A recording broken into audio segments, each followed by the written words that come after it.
Saio hau Nafarroako gobernuak diruz lagundu du.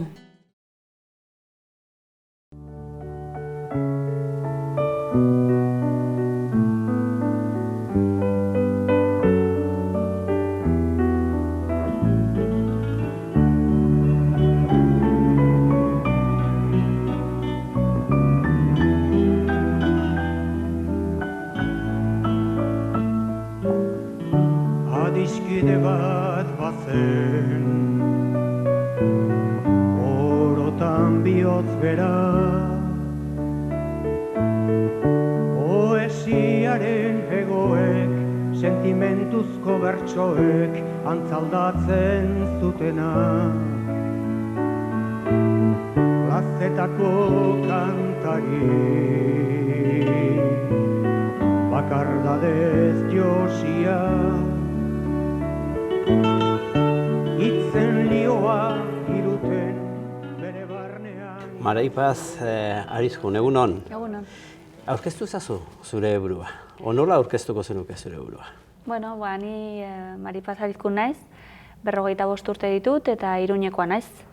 Ezkonduta nago, 2 seme alaba ditu eta betidanik musika munduan ibili naiz. Nongoa egiten duzu zure burua? Iruñekoa. Jaio nintzen Iruñean, nire bizitza osoan pasatu dut Iruñean. Gero ja ezkondu nintzen bilbotar batekin eta Bilbo ere oso maitagarria da niretzako, baina Iruñekoa naiz. Beraz, zen duzu maiteago, hortan jarriko dizut. Iruña ala Bilbo? Iruña, beti Iruña. Bueno, harritzeko. Bilbo oso ongi dago, orain, Osea, ni ezagutu nuenetik onaino asko aldatu da eta oso polita dago, baina Iruñarekin geratzen naiz. Haurtzaroko sortu berriko edo, zein dituzu lehendabiziko oroitzapenak? Batez ere mendian. Nire aita mendizalea zen eta betidanik egon gara berarekin mendian, 3 ahizpak eta bera. Eta lehenengo oroimenak beti lotzen ditut mendiarekin. Txangoak eta berarekin mendi batera joaten eta natura, ez dakit. Lehenengo oroimenak... Eta gustatzen zitzaitzun? Bai, eta gustatzen zaitu oraindik, bai. Eta zertan jolasten zineten, jostatzen zineten? Txikitan, garai hartan, kromoetara bakizu kromo horiek nola egiten genuen eskuarekin lurrean, gero futbola asko gustatzen zitzaidan ere, patinetea, ez dakit denetarik, nahiko mugituen nintzen. Eta futbolean eta kirolean profesionalizateko asmoa izan zenuen momentu batean? Ez. Gustatzen zitzaidan pilo bat, eta futbolean aritzen nintzen, atletismoan, saskibaloian ere. Ni asko mugitu nintzen kirolarloan, baina txikia nintzenean. Gero ja, 12-13 urtekin hasi nintzen abesten eta hori, eta ja hartu nuen bide hori. Eta zer izan nahi zenuen, haunditzen zinenean? Zer amesten zenuen izatea? Txikia nintzenean, ni aragitegi batean ikusten ninduen nire buruan. Nire gustatzen zitzaidan pilo bat joatea merkatura nire amarekin eta aragia erosi. Ez dakit zergatik gustatzen zitzaidan rollo hori, ez dakit jarri aragia balantzan eta pisatu, ez dakit, gero ja aldatu nuen, bai. Eta betidanik gustatu izan zaizkit umeak. Eta gero ja karrera egiterakoan aukeratu nuen pedagogia. Orduan ja alabeharrez edo bokazioz aukeratu zenuen eta ze ikasketa azkenean bukatu zenituen? Pedagogia. Pedagogia eta magisteritza, bai. Azkenean niri gehien gustatzen zaidana musikaz aparte da irakastea. Edo zein gauza. Musika irakastea edo, ni berez ere frantseseko irakaslea naiz. Eta irakastea asko gustatzen zait. Eta hori nahiko garbi ikusi nuen ja 17-18 urtekin. Eta zein izan ziren, dituzu, lehendabiziko oroitzapenak eskolara joan zinenean, onak dira, xuri beltzean, koloretan? Ni eskolan gustora nengoen, orokorrean, gero, bakizu igual, beti gogoratzen dituzu igual pasadizo, igual txarrenak, ez da?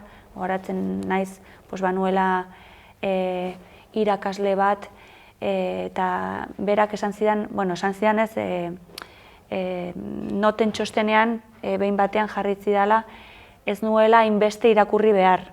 Hori garai honetan izango litzateke, vamos, imposible, ez da? Zi irakurtzen zenuen ba? Buf, denetarik. Bueno, garai hartan pues, irakurtzen zena, pues, nire adineko liburuak, pues, Bostak edo Los Hollister edo olako liburuak. Gero ja, haunditzen, pues, ez banuen aurkitzen ezer liburutegian, pues, igual etxean bilatzen nuena irakurtzen nuen, osea, berdin zitzaidan.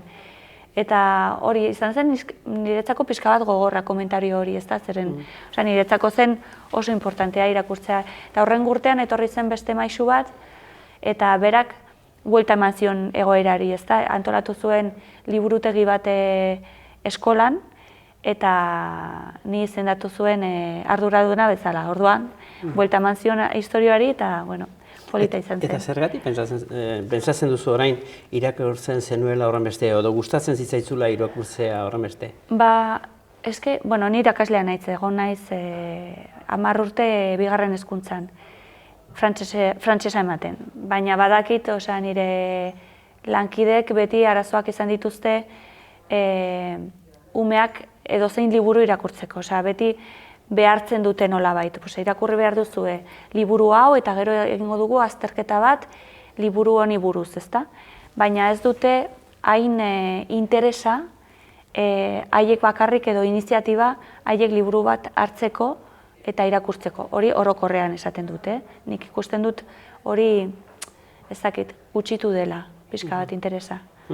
Eta zure gazte garaia nola izan zen? Nolakoa izan zen? Pues musikan sartuta. Ja 12 urtekin egin nuen nire lehenengo kontzertua, zeni garai hartan kontserbatorioan nengoan eta solfeoko 4. mailan egiten zenuenean ja agertzen zen kanto korala. Orduan nik egin nuen 12-13 urtekin kanto koral hori kontserbatorioan, ja engantzatu nintzen, eta institutura pasatu nintzenean, hor bat zegoen beste abesbatz bat, institutuko abesbatza, eta sartu nintzen. Eta hortik aurrera ja,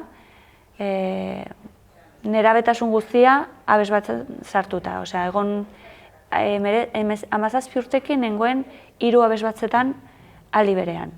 Orduan, imaginazazu ikasketak non zeuden.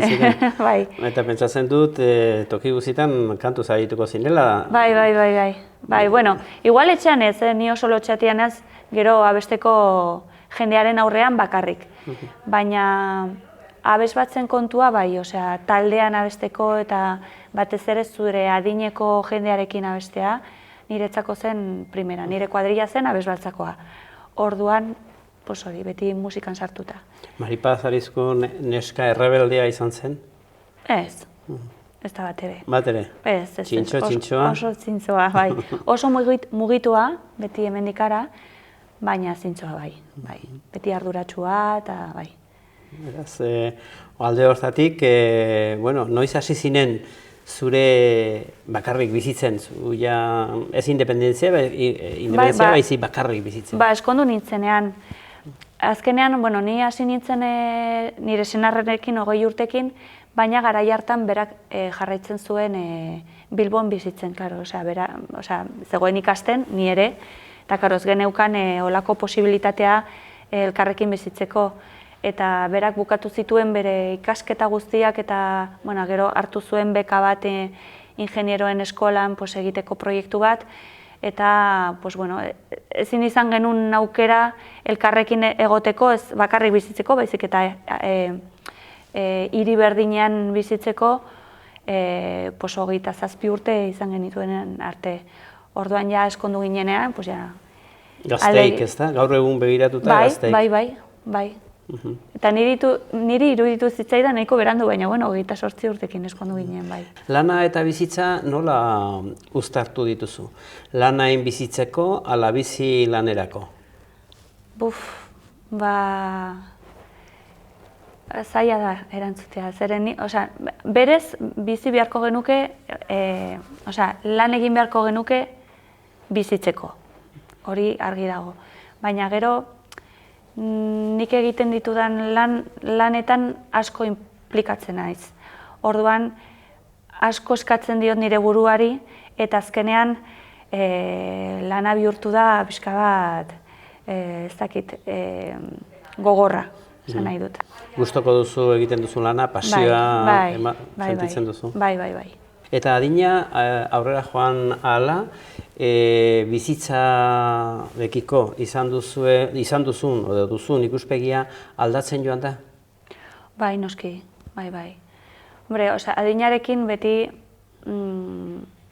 ez dakit, nik 20 urtekin egin nahi nuen hau eta hau, baina gero konturatzen zara, adibide bat jartzeagatik, ez da? Nik 20 urtekin 5 seme-alaba izan behar nituen, 5.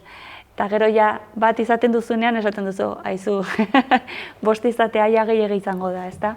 Pues bueno, adinak hori dauka, ez da? Pues igual, ametsak dituzu, baina gero konturatzen zara, zenbait ametsa zen direla egin, ez da? Baina, bueno, maduratzen zara pixka bat, bai. Gaur gurekin, Iruñako Orfeoia baitugu, eta jarraian bi abesti abestuko dizkigute.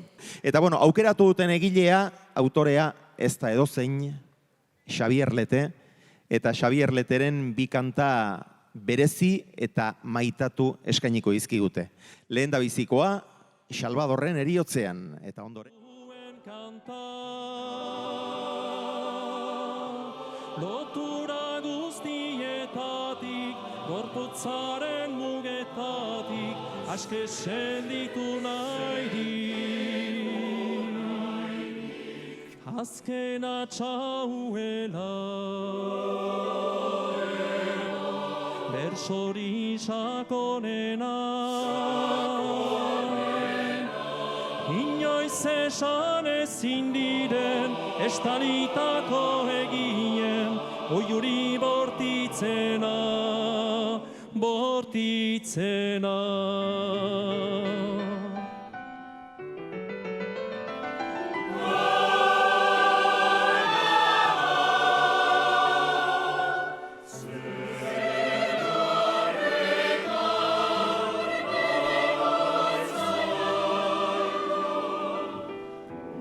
Mendie galetan gora, oroitzapenen gerora, iesetan joan intzana.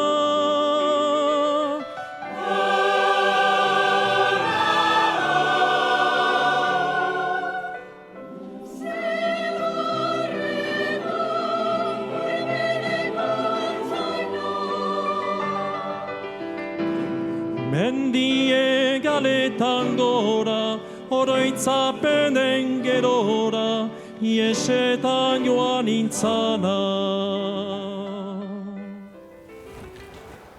Bueno, Maripaz, nola sartu zen zuten, abesteko gogoa edo asmoa eta guzti hori? Hasieran erran nahi dut. Bai, nire gurasoak ikusi zuten nahiko txikitatik neukala, ez dakit, gustatzen zitzaidala musika eta gai nintzela melodiak errepikatzeko eta hori, eta 8 urtekin sartu ninduten kontserbatorioan. Eta hor, 4. eta 5. mailan egiten da kantokorala, eta engantxatu nintzen pilo bat zeren. Nire lehengo kontzertua izan zen Bachen Magnificata da Kriston obra, eta orkestrarekin eta guzti, eta horrekin txoratuta gelditu nintzen. Eta hori bukatzean, sartu nintzen institutuan, eta hor apuntatu nintzen abesbatzan ere. Eta hor urte horiek izan ziren niretzako oso politak. Abesten eta, abesteak ere ematen dizu aukera kanpora joateko, ezta? Eta 14 urtekin gogoratzen naiz nola joan ginen abesbatzarekin La Coruñara abestera, gero pixka bat gerosiago joan ginen Pragara abestera, ez dakit mundu hori abestea eta gero ezagutzen duzun jendea eta partekatu hori lagunekin, pues ja engantzatzen du eta ja ezin duzu utzi. Zearinekin nola gogoratzen duzu lehen Ba hori, abestiak egin zinituela edo abesten zenuela. Bueno, nik gogoratu ez dut gogoratzen, baina nire aitak beti grabatzen zituen olako katxarro batekin nola, pues, igual, nola hitz egiten nuen edo zer egiten nuen, eta badaukat zinta bat, non nik abesten dut frantsesezko abesti bat. Orain naiz gogoratzen zein zen. Eta baita ere gogoratzen naiz nola kontserbatorioan sartzeko irakasleek eskatzen zuten pues, zuk abesteko zerbait libre, eta nik abestu nuen pintxo-pintxo. Pues, horretaz gogoratzen naiz. Gero etxean betidanik entzun da euskaldun musika asko, Xabier Lete, Mikel Laboa, horietakoak entzun dira asko eta asko nire etxean, Luis Mariano ere, zeren nire amaren familia da frantsesa. Orduan, Luis Mariano zituen kantak ziren, batzuk ziren erderaz, beste batzuk euskeraz, beste batzuk frantsesez, eta nire etxean asko entzuten zen hori. Eta abesten ikasteko ikasketa berexirik egin duzu, propioak ara nahi dut? Bai, apuntatu nintzen kontserbatorioan 18 urtekin, gero ja kontserbatorioan ez nintzen moldatzen, zeren niri gustatzen zitzaidana zen abestea, baina ez nuen asmo hori izateko izar bat, ez dakit nola esan, osea, operako izar bat, edo ez, nik bakarrik nahi nuena zen ongi abestu eta ikasi. Eta kontserbatorioan, pues zen, osea, pixka bat horretarako, ez da, pues ja ikasketa formalak egiteko, nintzen moldatzen eta joan nintzen Burlatako eskolara. Irakasle batekin, horrego nintzen 9 urte, eta gero, pues, hori, urteetan pues, egin dute ikastaroak edo ikasketa libreak, beti eske kantuan nik esaten dut ez da inoz guztiz ikasten, ez da oso konplexua da, kantua da instrumentu bat eta zure gorputzean dago. Orduan ez da bibolin bat edo piano baten bezala, ez da? Zu baduzu instrumentua hor eta kontrolatu behar duzu, baina kantua da bizka bat ezberdina. Instrumentua zure barnean dago eta zu gaizki baldin bazaude, gaixo baldin bazaude, animikoki gaizki baldin bazaude, pues horrek bere eragina dauka. Orduan oso konplexua da kudeatzeko. Beraz, bat gaizki dagoenean adibidez abesti tristeak, abesteko momentua aproposa izan daiteke? Edo ez, segun, osea, batzutan zerbait txarra gertatu baldin bazaitzu eta batzuk badute kantuaren bidez hori ateratzeko modua, edo batzutan hau ixten zaizu eta ezinezkoa da bestea, segun momentuak. Teknika, garrantzitsua da. Teknika, ze irakasle izan dituzu, bai teknikan eta bai orotara, haunitz eman dizutenak, haunitz erakutsi dizutenak? Pues begira, kantuan bakoitzak badauko bere metodoak. Osea, badaude gauza batzuk oso importanteak direnak eta finkoak direnak, adibidez, osea, haizearen kudeaketa. Zuk haizearekin abesten duzu, eta haizea da importanteena. Eta kudeaketa hori, irakasle batzuk egiten dute modu batez, eta beste batzuk beste modu batez. Bata ez da bestea baino txarrago. Bakoitzak hartu behar du berari dagokiona, bai? Orduan, irakasle guztietatik zerbait ikasi alduzu. Nik egon nintzen urte bat Carmen Arbitzurekin, gero egon nintzen Eugenia Etxarrerekin urte asko, Etxarrenekin, eta gero egon naiz ere Jordi Freixarekin, bueno, irakasle asko izan ditut. Bakarlari bezala, gustatzen zaitzu abestea? Ez.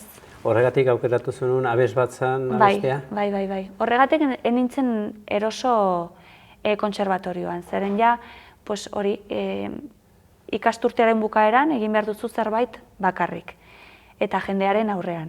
Eta, ez dut inoiz, enaiz inoiz lasai egon bakarrik abesten. Batzutan tokatu izan zait eskontzetan, igual Ave Maria bat abestu eta hori, baina oso urduri jartzen naiz, ez naiz gustatzen. Taldeka nahi duzuna. Eta taldean nabarmendu izan zara, edo ez zaitzu gustatzen nabarmentzea, edo taldean denak bat egiten duzue, baina denak ez duzue bapera bera jokatzen? Bueno, eske azken finean abesbatza da taldea, eta talde lana bat da. Esan nahi dut, imaginazazu etortzen dela gure abesbatzara, imaginazazu 20 soprano gaudela, eta etortzen da bat kriston abotsarekin, osea, abotsarek haundi batekin eta kristona, bai? Baina taldean hori nabarmentzen baldin bada, ez da ona. Zeren azken finean lortu behar duzuna da 20 sopranoak baten moduan abestu. Hori deitzen da abesbatzen munduan enpastea. Eta zuk ze papera jokatzen duzu abesbatzan? Ba, bueno, abesten zenuenean, abesten zenuenean. Bai, nik jarratzen dut abesten, bai. Nik, osea, orain kombinatzen dut nire abeslari fazeta, zuzendari fazetarekin. Eta, bueno, pues, Orfeoian naiz sokarduraduna. Horrek zer esan nahi dut, abesbat batean badaude 4 soka. Soprano, kontraltoak, tenoreak eta bajuak. Eta bakoitzak badauka arduradun bat. Honek zer egiten du, pues, kanta, adibidez, kanta berri bat ikasten ari garenean, pues, elkartzen gara taldeka. Eta ni naiz irakasten diena, kanta edo laguntzen diena. Gero, pues, badago lan administratibo bat ere, pues, apuntatzen dut nor etortzen den, norrez, gero, pues, baditugu kontzertuak, pues, kontzertu hauek izango dira hau egun hauetan, eta zertan apuntatuko zarete, pues, kontrol hori guk egiten dugu ere. Osea, alde batean alde musikala eta beste aldean alde administratiboa. Jarraitu dezagun pixko bat alde musikalarekin, beraz, erabaki zenuen bakarlari bezala, ez zinula deus jakin naiz. Eta taldean Orfeo, eta nola izan zen Orfeoian sartzea? Bueno, pues, egunen batean Igorrek deitu zidan, proposatu zidan, osea, ez nion sinisten, zeren, osea, izan zen niretzako sorpresa handi bat, eta, bueno, ni nahikoa ausarta naiz, igual ez dakit ausartegia izan naiz, baina ausartu nintzen, lan postu hau hartzera, eta gustora nago egia esan, bai. Hori izan zen 2017an hasi nintzen. Eta nola da musika zuzendariaren papera zein da? Oso sakona. Eske, bakarrik kontzertu batean ikusten dena da besoak mugitzen dituen tipua. Edo neska, edo, bai, horra gertzen da bat, hasten da horrela, eta hori da zuzendaria, ezta? Eta hori ez da bakarrik, osea, zuzendariak bakarrik ez du jakin behar musikaz, baizik eta badaude beste gauza batzuk oso importanteak direnak. Bueno, lan administratiboa aparte, zeren, bueno, kudeatu behar ditugun gauzak ere oso, osea, hundiak dira eta kopurutsuak. Gero ere, pues, izan behar duzu psikologiaren aldetik ere tresna batzuk, ezta? Azkenean, talde batekin lan egin behar duzu, ez pertsona bakar batekin, baizik eta talde batekin, eta karo, bakoitzak dagoa berea. Eta gauza guzti hori kudeatzeko, pues, tresna horik beharrezkoak dira. Erresa da, talde hori dena puntuan jartzea, zuk eran duzun bezala bakotxa heldu da bereakin, batzuk egun oso txarrarekin heldu dira. Bai. Nola egiten da, nola zuzentzen da hori pixko bat, edo on bideratzen da, hobeki horran da? Bueno, pues azkenean esperientziak ematen dizu tresnak, ez dakit, pues, ikusten baldin baduzu egunen batean abesbatza oso nekatua dagoela eta bero asko egiten duela hemen, igual erabiltzen duzu edo erabakitzen duzu hartzea, igual ez dugu landuko pasabide hau oso astuna dela, pasako dugu hau igual harinagoa dela, ezta, mugitzeko edo momentu batean jendea zutik. Eta, venga, orain momentu honetan abestuko dugu zutik, ez dakit, bueno, segun eta nola bideratzen den ensaioa. Zorrotza da, Maripaz? Zuzendari bezala diot? Bueno, bai, zorrotza da. Asko eskatzen du, baino nik uste gehiago ematen dizula. Zein dira momentu honetan Orfeoiak dituen albidadeak eta gabeziak? Bueno, pues, A ber, habilidadea, nik esango nuen oso habilidadea handia dela hemen egotea 153 urte pasa ondoren. Ezta? Osea, taldeak badauka kriston historioa eta hemen jarraitzen dugu. Eta hori lortzeko nik uste dut behar dela zerbait, ezta? Orduan, hemen egiten duen jendeak eta batez ere abeslarien interesa. Azkenean, abesbatzak badauzka haien abeslariak eta haiek egiten dute taldea. Bestela jendeak etorriko ez balitz, ezin izango genuke landu berarekin. Orduan, hori interesa eta hau ateratzeko nahia, ez dakit nola esan. Nola aukeratzen da errepertorioa? Hori zuzendariak aukeratzen du, taldean egiten duzue? Bueno, a ber, Orfeoia pixka bat ezberdina da, zeren azken finean da abesbatz sinfonikoa. Hau da, guk, ez dakit igual zenbatu, baino agian 80% orkestrarekin egiten dugu. Orduan, guri eskatzen digute. Aizue, begira, aurten orkestrak edo orkestraren maisuak nahi du prestatu Mozarten meza bat eta denboraldia bukatzeko Brahmseko beste obra bat. Orduan guri eskatzen digute hori prestatzea eta guk hori egin behar dugu. Hau da, alde horretatik guk ez dugu erabakitzen zer egin nahi dugun. Gero ja, baditugu beste motatako kontzertuak, akapelakoak esaten direnak, ezta? Gu bakarrik piano batekin, eliza batean adibidez. Baina hor, zuzendariak erabakitzen dut zer abestu. Zenbat obra dituzu repertorioan? Ez nuke jakingo. Osea, imaginazazu, 153 urte pasa ondoren, abestu dira 100, ezta? Sinfonikokoak, nabarmenenak guztiak. Eta akapelakoak ere. Eta azkenengo urtetan, hemengo interesa izan da ere, Nafarren hau egileen obrak egitea, eta argitaratzea, eta mustutzea. Eta fitxajeak berritzea, odol berritzea, nola egiten da Orfeoian? Badago beste Orfeoi txikia, kanpora begiratzen duzue, nola aurkitzen dire ahotsak? Bueno, hemen badukagu gauza bat eta da eskola korala. Hemen umeak hasten dira 5 urtekin, iniziazio taldean, gero pasatzen dira aurra bezbatzara, gero badugu eskolania eta gero gaztea bezbatza.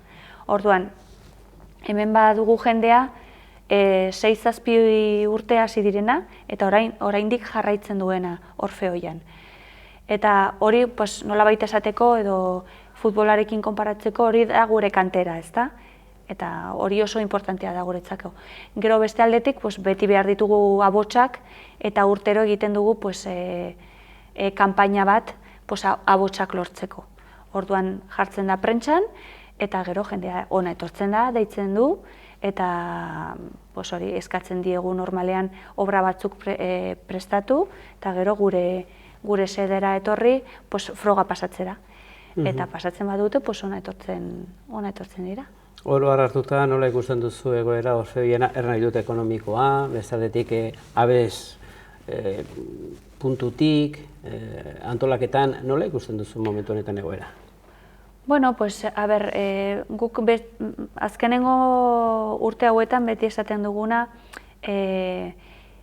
izan genuen krisialdiak eragin asko izan dituela arlo guztietan, osea, kulturan adibidez, eragin asko izan du, gu baditugu gure subentzioak eta eskertzekoa da, nolabait, zeren bestela olako erakunde bat agian etzen aurrera egingo, ezta? Baina beste aldetik badugu lan talde bat oso aktiboa dena eta asko lan egiten duena, bai? Eta gero krisialdi hori edo krisialdi horrek ekarri duena ere beste aldetikan izan da, jende gazteak ez du hainbeste posibilitaterik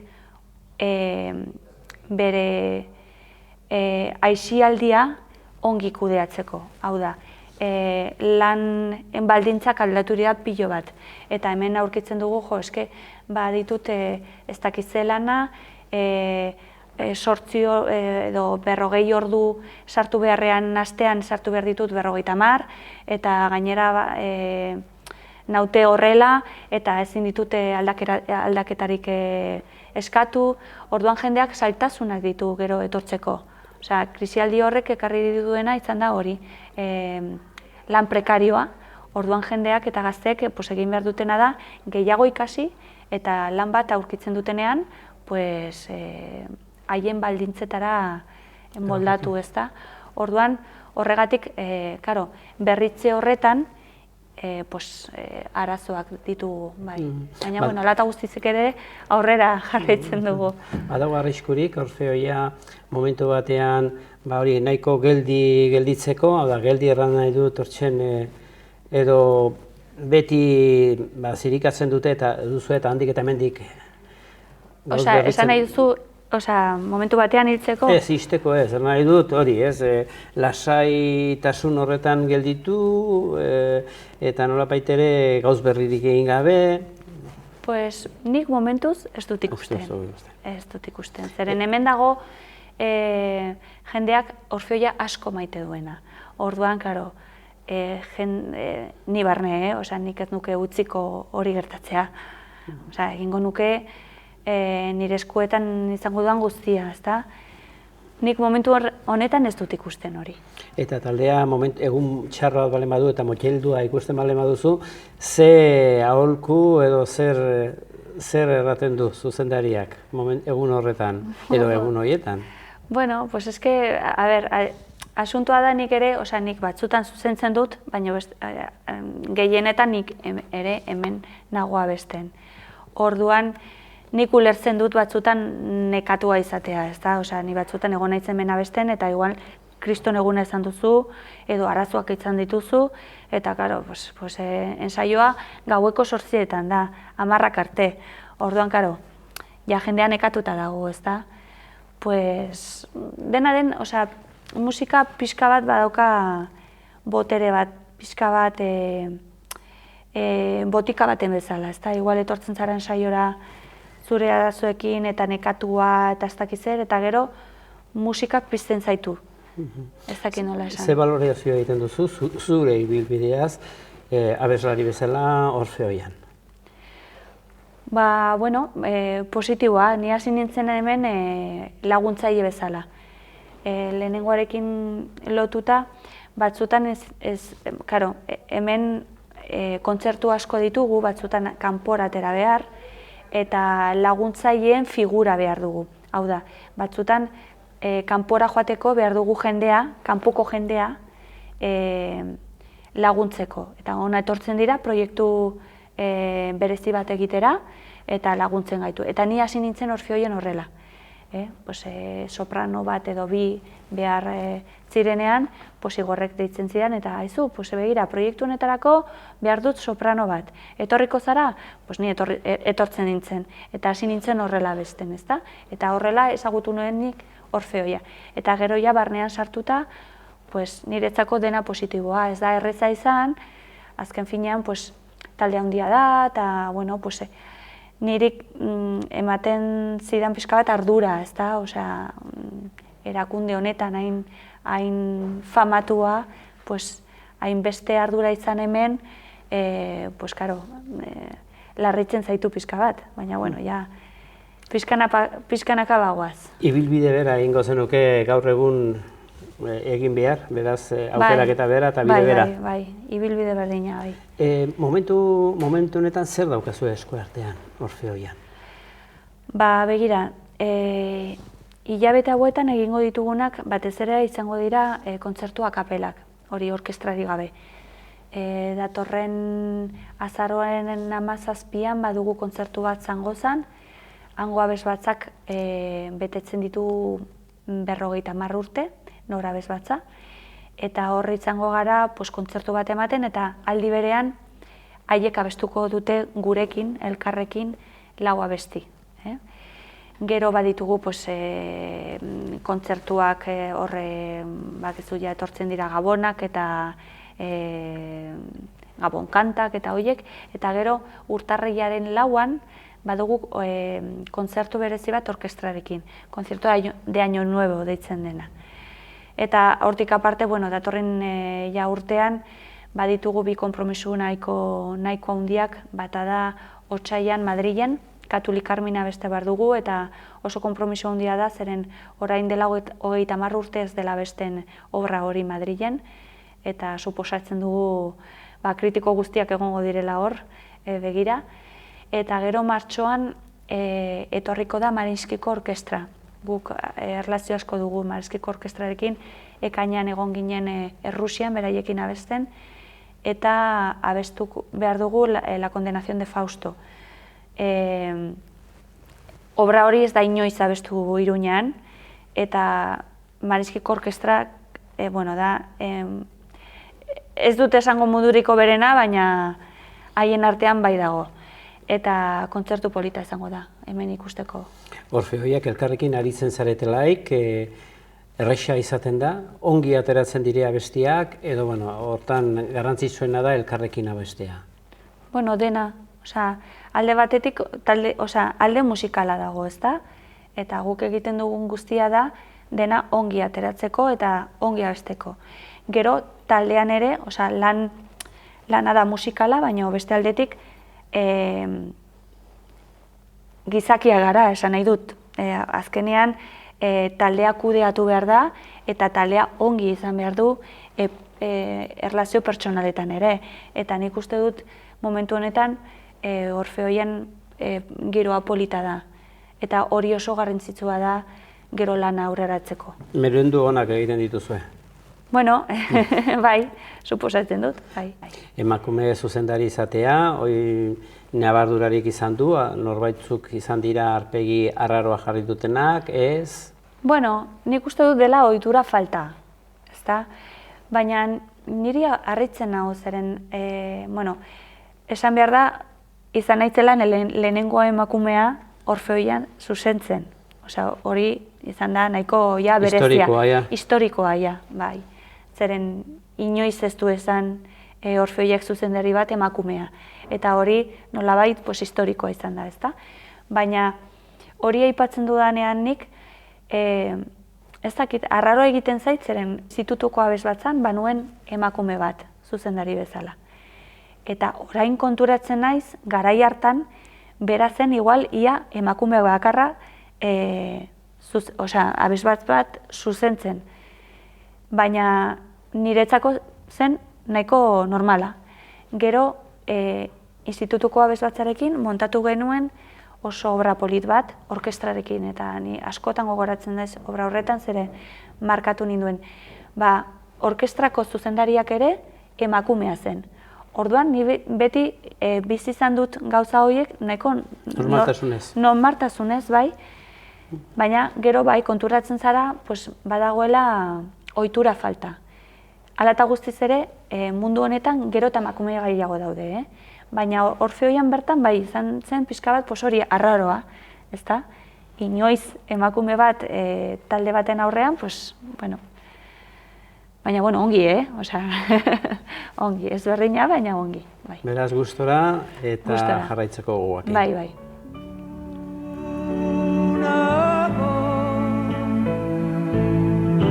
Zer larretan gure peleko hartzaina,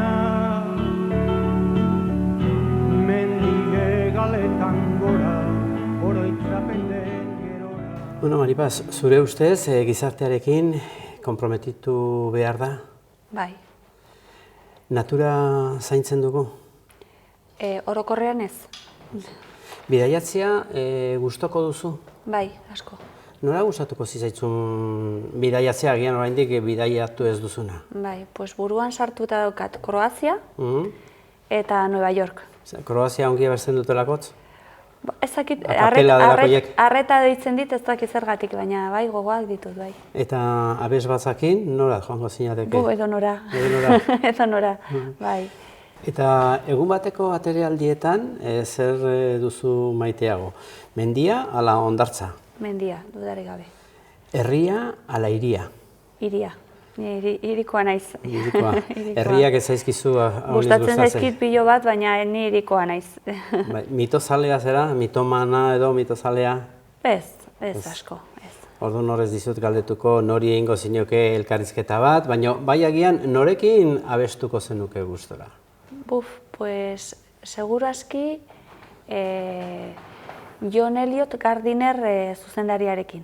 Eta nor ze taldeari, ze abesbatzari, ze orfeoiari zuzenduko zenioke? Ez zait importatuko bata edo bestea, bai. Lasai eta gustora egoteko toki sekretu bat, agian orain ja sekretu ez dena izanen? Media Luna parkea. Eta egoera bat? Lasai egoteko egoera bat? Musika entzuten, beti. Lasaitasuna bilatzeko musika, beti. Hortan zai jarriko dizut, abesti bat? Salvadorren heriotzean. Eta filma bat? El color púrpura. Hizkuntza nola ikusten duzu? Euskararen egoera, Nafarroan, erabat baitere Iruñerrian, eta Orfeoian berean ere.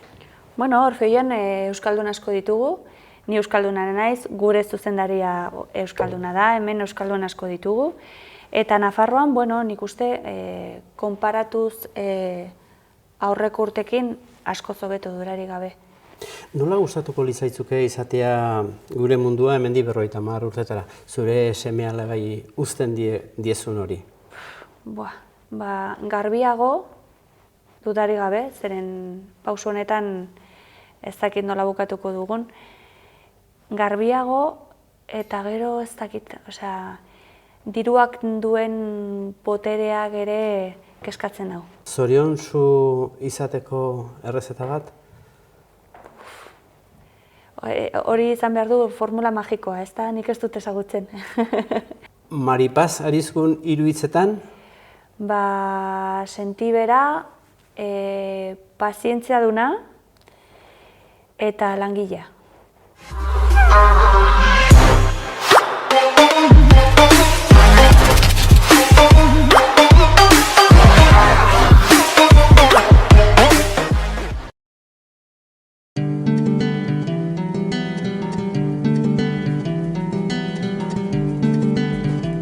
Saio hau Nafarroako gobernuak diruz lagundu du.